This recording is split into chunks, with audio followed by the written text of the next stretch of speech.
एक लड़का एक लड़की को बचपन से चाहता था। वो लड़की बला की हसीन थी।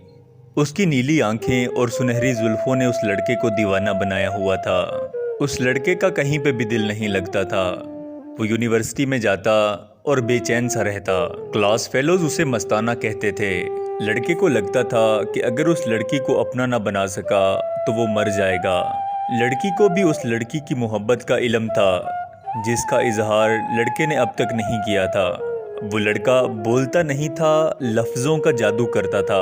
कुछ क्लास फेलोज तो उस पे मरती थी, मगर वो सभी को इग्नोर करता था। यूनिवर्सिटी ख़त्म हुई तो वो बैंक में जॉब करने लगा, मगर उसे मालूम नहीं था कि कुछ ही दिन पहले लड़की का रिश्ता उसके कज़न के साथ, जो कि साथ वाले गांव के नंबरदार का बेटा था, उसके साथ तय हो गया हुआ था। लड़के को जब ये बात मालूम हुई तो वो बहुत अफसुर्दा हुआ। उसे लगा कि उसकी पूरी दुनिया ही कोई लूट के ले गया हो।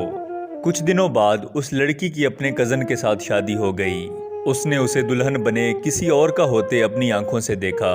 कुछ साल बाद लड़के की भी शादी हो गई, मगर उसकी बातों में अब वो जादू नहीं रहा। उसकी आंखों में पहले वाली चमक भी नहीं रही, और अब तो लोग उसे लफ्ज़ों का जादूगर भी नहीं कहते।